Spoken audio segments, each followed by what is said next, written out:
Hello and welcome to the first episode of Storybrok. I am Jaden. I created Storybrok because I am in love with the paranormal and spirit world. I spend many hours a day listening to the paranormal podcasts and reading paranormal stories. One day, I was sitting at my desk and I thought, these stories are so interesting. Why not combine two things I love, podcasts and paranormal encounters? And just like that, Storybrok was born. This is my first podcast show ever, and I am so excited to go through this journey with all of you. Before we get started, I would like to point out that the paranormal and the occult are not something to take lightly and not something to disrespect. While in this podcast we will have fun and we'll make jokes, it is very important that I as a host and you as a listener walk into the episode with a sense of reverence and respect for both the real people whose stories we will be telling and the power that the spirits do hold. I've been fascinated by the occult and paranormal since I was a kid. When I was growing up, I had a very big problem with fear. I was afraid of everything, from talking to people to being possessed. As I've grown older, that fear has been turned into something that I use in my day-to-day life to better understand and further my interest and curiosity into the paranormal side of life.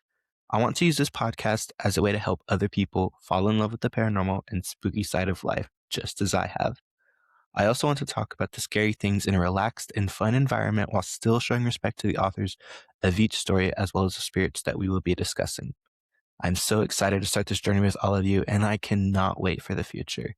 Today we're going to be reading true scary stories from Reddit, mainly from the subreddits True Paranormal and True Scary Stories.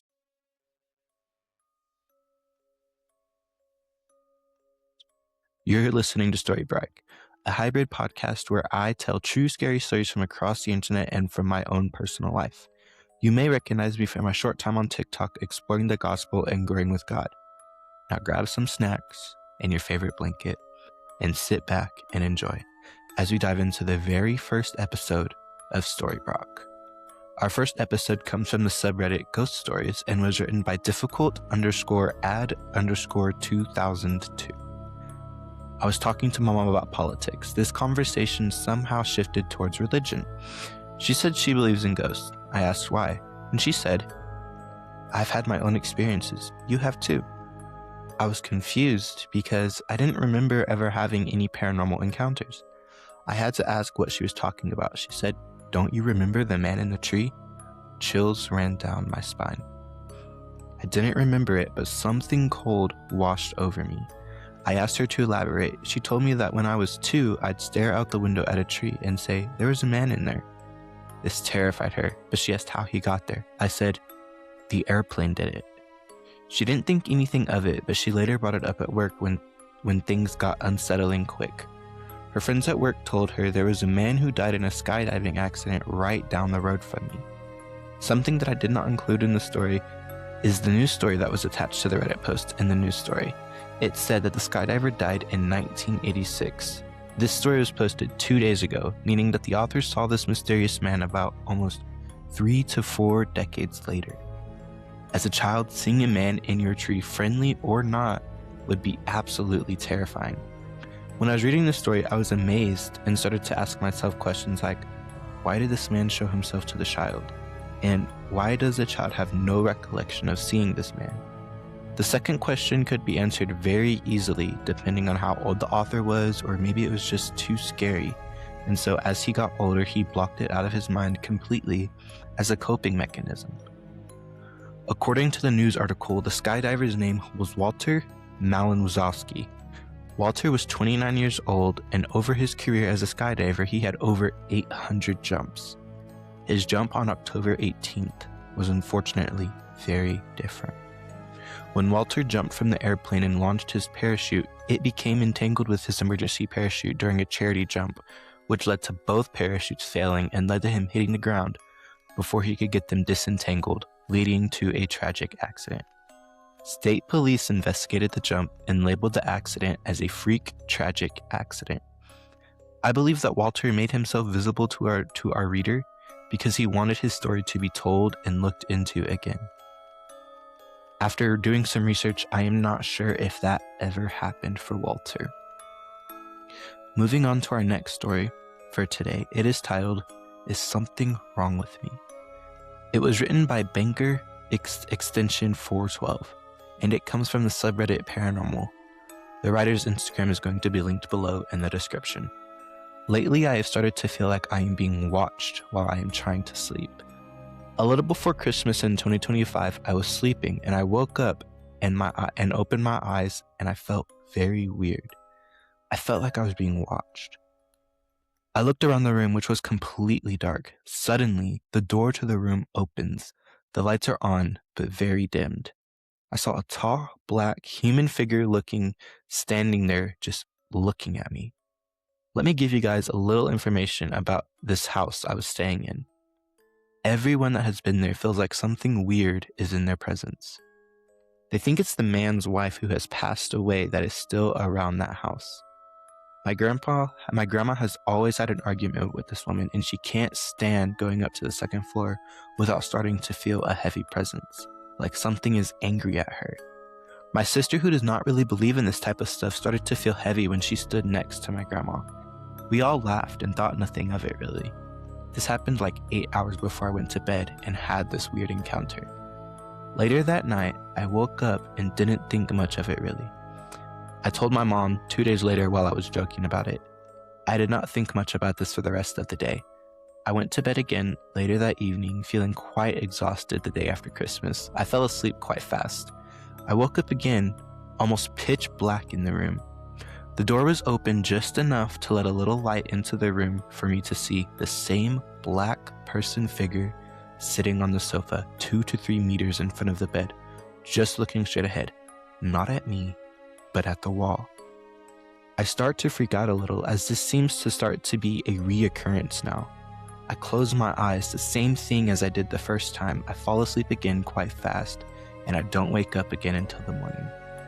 I keep what happened that night to myself for some time until my mom and I go visit an old friend of hers. We arrive at her friend's house, and I immediately feel weird as soon as I enter this house. My mom and her friend are sitting on the sofa, catching up while I play with her dog. And for some reason, I don't remember, we started to talk about the experiences I had those nights. My mom's friend then shows us a video of her dog barking at the wall while nothing is there on the video. I have heard that animals, especially dogs, can come, in some cases, see stuff us humans can't. This kind of freaks me out as I knew something was wrong when I entered the house. She also showed us a video of this dog toy on a shelf that has a motion sensor. It starts to flash multiple colors as if it's being touched. The ball is at least 2 meters off the floor on a shelf, flashing all these different colors. After watching these videos, I wanted to get out of there as fast as possible. We left that house 20 to 30 minutes later. I slept through the night without any problems. Let's jump ahead until the next night. I went to bed around 10 p.m. and once again, I wake up in the night, but this time, the room is completely dark. But again, I feel really weird and feel like something is watching me. Some time goes by and I feel the bed moving a little, like something got into the bed with me. I feel like someone is right behind me.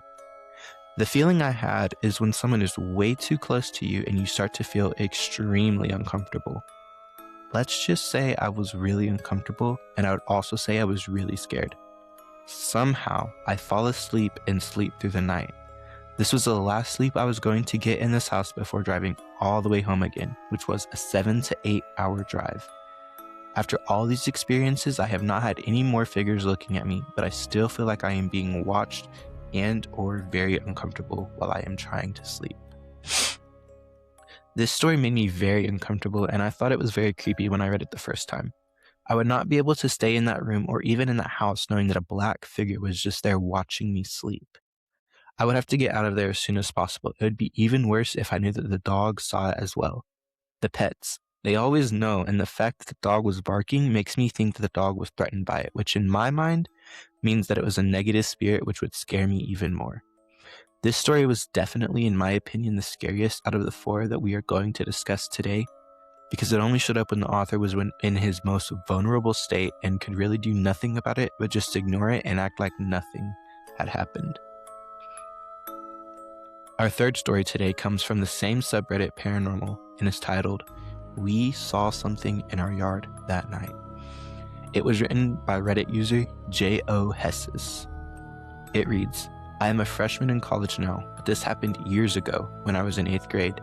and it is still something I think about late at night. One evening, my mom, my 2 sisters, and I were coming home from the dollar store. We parked in the driveway and started unloading groceries from the trunk. My sisters went inside first while my mom and I stayed behind to get the rest. It was around 8 or 9 p.m. in late November. For context, our house sits on a hill deep down some back roads through the woods. Our front yard is a downhill slope with a lot of open space. There are only a few trees scattered around, and on the other side of the driveway are dense woods. The driveway itself is very long. As my mom and I carried the last groceries towards the porch, we heard leaves crunching. We both stopped and looked into the yard. At first, we thought it was a deer. Its head was hidden behind a tree, and it was dark outside. But then, it took a few steps backward, moving into the light from our front porch. Then that's when we realized it wasn't a deer. The thing was completely pale and naked, extremely thin, and standing on all fours. It didn't have a face. Its head looked like a mannequin, its body. I can only describe it as looking like a demogorgon from Stranger Things. It turned its head toward us. Then it stood up on its hind legs. It ran across the yard, over the driveway, and into the woods. The entire time, it stayed upright. It was freakishly tall, so tall that when it ran across the tree line, the tops of the trees shook as it passed. My mom and I ran inside and shut the door. Once inside, we just stared at each other. I asked her, "Did you see that too?" She asked, "What did you see?" I told her. She said she had seen the same thing. We locked the doors and we went to bed. The next morning, my mom went back outside to the area where it ran across the driveway. That's when she saw the prints. At first, they looked like deer tracks, but there were long sliding marks between them, and as the tracks continued, the hoof-like prints slowly turned into something closer to paws. My mom stopped following them after that. Over the next few days, strange things continued at night. One time, we had the glass sliding door open that leads to the back porch. Our dogs were standing there, growling harshly. My mom and I were trying to figure out what was upsetting them, and that's when we heard it. A loud, distant scream, like a howl and a cry mixed together. We rushed the dogs inside and we locked the door. Nothing else happened after that, and eventually we moved to another city for unrelated reasons. But whatever that thing was that I saw in the yard that night, whatever left those prints, I hope more than anything that I never come close to it again. This story, it is the perfect example as to why I am terrified of the dark. We just don't know what is out there that we can't see, and even when we do see it, we still can't explain it. This is absolutely terrifying, and after reading this story, I just hope that whatever is in the dark stays away from me and stays in the dark. Moving on to our last story. It is titled, "Thought My Brother Kept Whispering My Name While I Tried to Nap. Turns Out He Never Did."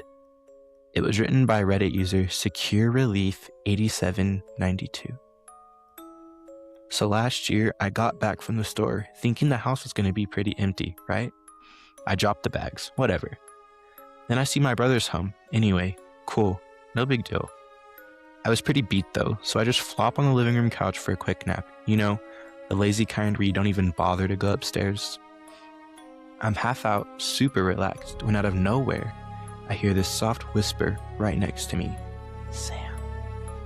I snap awake. I look around. Nothing. Room's empty, sun's coming in, dead quiet. I'm like, okay, brain being weird, and I close my eyes again. Couple minutes later, "Sam." Again, a little clearer, still super quiet, like someone's literally breathing it in my ear. I'm annoyed now, but still try to ignore it. Then, the third time, "Sam." Even softer, kinda drawn out. That one got me. I sit straight up, heart pounding a bit, and yelled down the hall, "Yo, what?"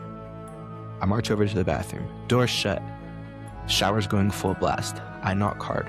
"Dude, stop messing with me." Brother yells back, all confused. "What the hell? I'm in the shower. What do you want?" I just stand there for a sec. "Did you whisper my name, like 3 times?" Pause. Just the shower running. Nah, man, I didn't say anything. Been in here the whole time. I back away slow, looking back at the couch like it's gonna do something. Whole house felt too quiet after that. Still gives me chills thinking about it. Haven't napped there the same way since. In my opinion, this story was so unsettling because it happened in the middle of the day in broad daylight.